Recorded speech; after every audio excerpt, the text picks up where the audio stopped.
100명 교인 200명으로의 프로젝트 마스터 플랜에 이어 설교 플랜을 설명을 하겠습니다. 그러면 100명 교인에서 200명으로 성장하기 위해서 목사님들께서 하나님의 메시지를 선포하는 데 있어서 분명히 100명 교인으로 200명을 가기 위해서는 설교는 분명한 업그레이드 되어야 하는 것입니다. 그러면 업그레이드 되는 설교는 어떻게 진행해야 할 것인가? 패러다임의 전환이 필요합니다. 100명 교인을 향하여서 선포하고 계시는 하나님의 메시지의 설교와 200명 교인을 향하여서 진행되는 설교의 패러다임은 분명히 다릅니다. 그러면 그 패러다임이 100명 교회에서 200명으로 향하는 설교의 패러다임을 어떻게 구성할 건가에 대한 내용은 실제적으로 목사님들께서 그 패러다임의 전환이 분명히 이루어졌을 때 가능해지는 것이며 그 내용을 상세하게 강의하겠습니다. 그러면 설교에 있어서는 4가지 플랫폼으로 진행할 수 있는 것으로 하나님의 메시지에 대한 플랫폼과 성도들을 분석하는 분석적인 플랫폼과 함께 성도들이 분석이 되어진 데 따른 하나님의 메시지를 디자인하는 하나님의 메시지로 대안적인 플랫폼으로 하나님의 메시지를 원고로 디자인하는 것과 전달에 관련된 디자인과 함께 마지막으로 하나님의 메시지를 성도들이 어떻게 적용하고 있는가의 4가지 플랫폼으로 플랫폼을 구성하여 그 플랫폼에 따라서 실제적으로 설교를 하나하나 목사님들께서 그에 따르는 설교를 해야 하는 것입니다. 그러면 목사님들께서 설교를 하실 때 설교의 목적이 무엇입니까? 그러면 100명 교인을 200명으로 만들기 위해서는 200명이라는 목표가 설정이 되었고 그 설정되어졌던 목표의 목적을 이루어가는 것입니다. 그러면 목적을 이루어가는 데 있어서 그 목적을 이루기 위한 동기부여는 어떻게 하고 동기유발은 어떻게 해야 된다는 것으로 동기부여 설교가 숙지가 되고 동기유발에 대한 내용의 설교도 숙지가 되어야 하는 것입니다. 이 내용이 동기부여 설교와 동기유발의 설교가 숙지가 되지 않으면 실제로 동기부여의 효과, 동기유발의 효과는 나타날 수 없고 기대할 수 없는 것입니다. 그러면 동기부여는 어떤 부분의 동기부여인가? 라고 하면 목표가 200명이면 200명을 이루기 위한 목적이 있습니다. 그럼 그 목적은 실제적으로 성도들로 하여금 200명을 이루기 위하여 성도들로 하여금 결단하게 할 것인가? 그럼 결단을 한 성도들에 향하여서는 어떻게 변화를 할 건가? 변화가 되어졌던 성도들은 어떻게 유지를 할 건가? 이와 같이 결단과 변화와 유지의 목적을 어떤 사이클로 성장시킬 건가에 대하여 설교의 목적에 관련된 내용이 정확하게 인지되어야 하는 것입니다. 뿐만 아니라 목적이 정리가 되었으면 실제적으로 하나님의 메시지를 그에 따르는 목적으로 하나님의 메시지를 이해해야 하는 것으로 그 하나님의 메시지는 어떻게 이해를 할 것인가 하나님의 메시지 플랫폼으로 분석을 하는 것입니다. 하나님의 메시지는 하나님의 메시지의 내용이 있습니다. 그 메시지의 내용이 하나님께서 의지로 하나님께서 이행하심으로 하나님께서 이행하심에 대한 의미와 의도가 있습니다. 그 내용을 우리 교회에서 100명이 200명 되는 데 있어서 하나님의 의지를 어떻게 표현할 것이며 우리 교회가 하나님께서 이행하시는 부분에 있어서 성도들로 하여금 어떻게 설명을 하고 거기에 따르는 의미와 하나님의 의도와 교회 담임 목사님의 의도와 어떻게 일치시키는가에 대한 것을 성도들에게 하나님의 메시지로 반드시 제시해야 하는 것입니다. 이와 같은 의지 메시지, 이행하심과 의미와 의도에 대한 내용적인 메시지를 목사님들께서 정확하게 숙지하셔야 합니다. 그러면 그 하나님의 메시지에 대한 근거는 어디에서 찾을 것이냐?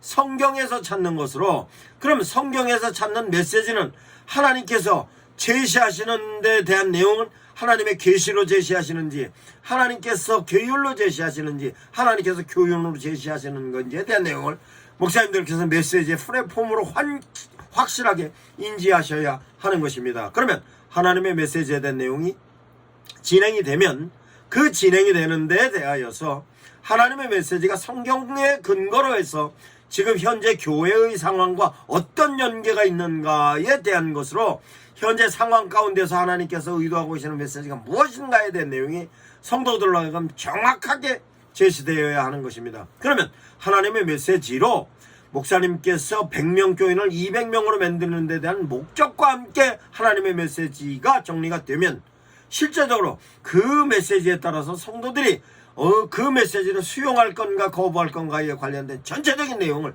성도들을 분석해 보아야 하는 것입니다. 성도들이 하나님의 메시지를 수용할 수 있을 만한 능력이 되는가, 그 수준이 되는가, 아니면 그 수준으로 미달이 되는가에 대한 내용이 성도들을 향하여서 그 성도들의 상황과 상태와 여건과 조건에 대한 내용이 전체적으로 분석이 되어야 하는 것입니다. 그러면 성도들을 향하여서는 지력은 어느 정도가 되고, 영역은 어느 정도가 되며, 경제적으로는 어느 정도가 되고, 그 사람들이 갖고 있는 역량 부분에 있어서는 어느 만한 역량을 갖고 있는가에 대한 것이 하나님의 메시지를 수용할 수 있는지 수용할 수 없는 수준인지에 관련된 내용이 전체적으로 교인들의 지력과 역량과 경제력과 모든 부분에 관련된 내용을 분석해야 하는 것입니다. 이 내용은 설교 대상자에 관련된 분석적 플랫폼으로 정리를 해놓았습니다. 그러면 분석적 플랫폼에 의해서 성도들이 분석이 되었으면 그에 따르는 목사님들께서 의도하고 계시는 목적에 따른 설교를 디자인해야 하는 것입니다. 그러면 분석되어진 성도들을 향하여서 설교를 디자인함에 있어서 성도들로 하여금 진단하게 할 것인지 방향을 제시할 것인지에 대한 설교로서의 바운딩을 어떻게 이해하고 계십니까? 이해하셔야 합니다. 그 내용도 제가 실제적인 내용으로 유튜브에 업로드해놨을 뿐만 아니라 제가 저술한 설교 패러다임 책자에 모든 내용을 섹션으로 정리 다 해놨습니다. 그러면 실제적으로 성도들이 내가 현재 하나님의 메시지를 어떻게 적용하는가, 진단하는가, 아니면 하나님의 메시지로 방향을 잡는가에 대한 바운딩과 함께 하나님의 메시지에 대한 내용을 목사님들께서 성도들을 향하여 제시하실 때 은혜의 방향으로 하실 것인지 믿음의 방향으로 할 것인지 로드맵을 정해야 하는 것으로서 그 로드맵이 은혜로서 교회 성장을 시킬 것인지 믿음으로서 교회를 성장할 것인지에 대한 내용이 반드시 로드맵으로서 설정이 되어야 하는 것입니다. 로드맵까지 설정되는 설교로 목사님들께서 이해하셨고 인지되어졌던 내용으로 진단까지 해보아야 하는 것입니다. 그러면 로드맵을 통하여서 방향이 설정되었으면 실제적으로 설교에 대한 플랫폼을 짜야 하는 것으로 그 플랫폼을 실제적으로 은혜와 믿음의 어떤 연관성을 가지고 프레임을 짜서 성도들에게 하나님의 메시지로 제시할 것인가, 어떻게 제시하여야 성도들이 실제적으로 지금에 가지고 있는 상태에서 결단을 통하여서 상태를 호기 상태 상황을 위기 상황에서 호기 상황으로 실제적으로 현재 지속적으로 진행되는 교회의 상태에 의해서 성장의 상태, 성장의 상황으로 전환될 것인가에 대한 내용이 설계 프레임으로 정확하게 성도들로 하여금 제시되어야 하는 것입니다. 그래야 성도들은 설교로서 하나님의 메시지로 삶의 방향을 잡고 신앙적인 삶의 방향과 함께 그로 인하여서 교회에 의해서 전도자면 전도자로, 양육자면 양육자로 역할을 하게 되는 것입니다. 그러면 실제적으로 설교를 함에 있어서 세부적으로 성도들을 향하여서 어떤 패턴으로 설교합니까? 패턴에 관련된 내용을 목사님 숙제해야 합니다. 그러면 지금까지 패턴 중에서 실제적으로 내가 업그레이드 되는 패턴을 무엇을 적용할 것인가, 세부적으로 하나하나에 실제적으로 전도로 진행을 할 것이면 전도에 따라서 결단을 목적으로 할 것인가, 변화를 목적으로 할 것인가, 아니면 유지를 목적으로 할 것인가, 아니면 성장을 목적으로 할 것인가에 대한 패턴이 반드시 정해져야 하는 것입니다. 패턴까지 정해지면 그 패턴에서로 실제적으로 목적에 따른 패턴과 함께 어떤 방식으로 설교를 하여야 성도들이 목사님께서 의도하고 계시는 데 대한 목적이 전도로서 이루어지고 교회가 성장할 것인가에 대하여서 제사장적인 방식으로 할 것인가, 선지자적인 방식으로 할 것인가, 예언자적인 방식으로 할 것인가, 교육자적인 방식으로 할 것인가, 설계 방식도 성도들을 향하여서 제시해야 하는 것입니다. 설교의 방식과 함께 그럼 설교의 내용을 통하여서 실제적으로 교회가 성장하는 데 대하여서 성도들로 하여금 결단하게 하고 변화하게 하고 유지하게 하고 성장하게 하는 데 있어서 감동을 시킬 것인가, 설득을 시킬 것인가, 선동하게 할 것인가, 아니면 교육하게 할 것인가, 이와 같은 패턴으로 설교를 프레임과 패턴으로 조화롭게 정리를 하여야 성도들은 그 메시지에 대해서 효과적으로 이해하고 이해되어졌던 내용이 각인이 되어서 실제적으로 목사님들께서 의도하고 계시는 부분에 성도들은 움직이게 되는 것입니다. 그로 인하여 동기부여가 되고 그로 인하여 동기유발을 통해서 실제적으로 움직이는 모습이 나타나는 것입니다. 그러면 원고는 이와 같은 내용으로 정리가 돼서 대안적 플랫폼으로 원고가 정리가 되면 그 다음은 대안적 플랫폼에 있어서 하나님의 메시지를 어떻게 선포를 하여야 성도들이 효과적으로 이해하는가, 스피칭에 관련된 내용을 반드시 숙지하셔야 할 것입니다.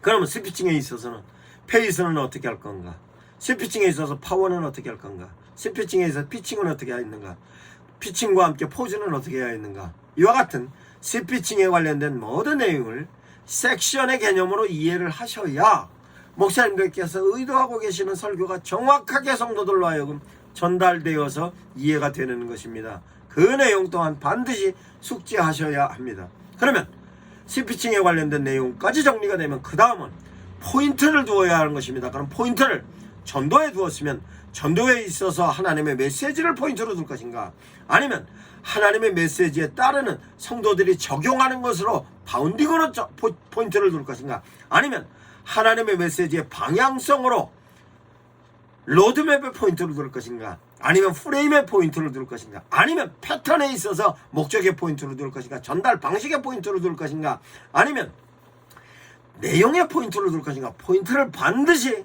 정해야 할 것입니다. 그 포인트를 내용으로서는 이와 같이 정해지면 내용으로서 언어적인 포인트로서 정해졌던 것을 그러면 비언어적인 포인트는 어떻게 쓸 것인가로 영상을 어떻게 활용을 할 것인가, 필요하면 나레이션은 어떻게 할 것인가, 자료는 어떻게 할 것인가에 대한 포인트가 반드시 정해져야 하는 것으로서 성도들이 설득을 하고 행동을 하게 하는 데 있어서는 반드시 그와 같은 요소가 성도들에게 이해가 될 수 있을 만큼에 대한 내용이 정립이 되었을 때 성도들은 움직이는 것입니다. 이와 같은 내용의 포인트로서 실제적으로 활용을 해야 하는 것입니다. 그러면 포인트까지 활용이 되어졌으면 실제적으로 어느 타임에 설교를 할 것인가, 그러면 목사님들께서 설교를 디자인함에 있어서 첫 번째 목적을 정해 놓으셨고 거기에 따른 제목을 설정해 놓으셨으며 제목에 따라서 본문도 선정해 놓으셨을 겁니다. 그러면 이와 같은 전체적인 부분에 설교가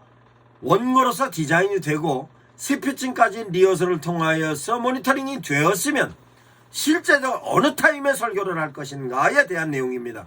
그 내용을 저는 프랜을 3개월 프랜으로 잡았기 때문에 주일 낮 예배 12번, 주일 오후 예배 12번, 수요 예배 12번, 금요철 예배 12번, 거기에 따라서 새벽 예배 90번 이렇게 정해집니다. 그러면 그 설교를 실제적으로 목사님들께서 설교에 대한 모든 내용이 그 내용이 어느 타임에 해야지 효과적인 건가에 대한 내용에 타이밍이 전부 정해져야 하는 것입니다.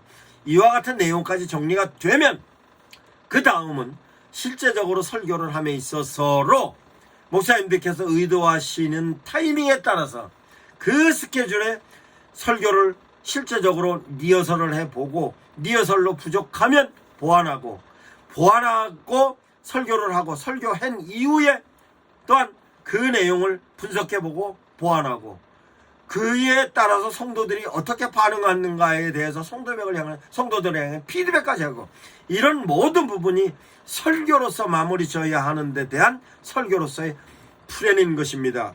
그러면 성도들은 실제적으로 목사님의 설교를 통하여 움직이기 시작합니다. 그 움직임에 대한 반응은 첫 번째 반응은 하나님의 자녀로서 아이덴티티가 형성이 됩니다. 그러면 100명 교인에서 200명 교인으로 가는 데 대한 내용으로 성도들이 200명 교인으로 향한 아이덴티티가 형성되었는가 반드시 점검해 보아야 할 것입니다. 그러면 아이덴티티가 형성이 됐으면 교회에서 역할로서 양육자로의 역할이냐 전도자로서의 역할이냐로의 교회 교인으로서 자긍심을 갖고 있는 아비투스가 형성이 되었는가?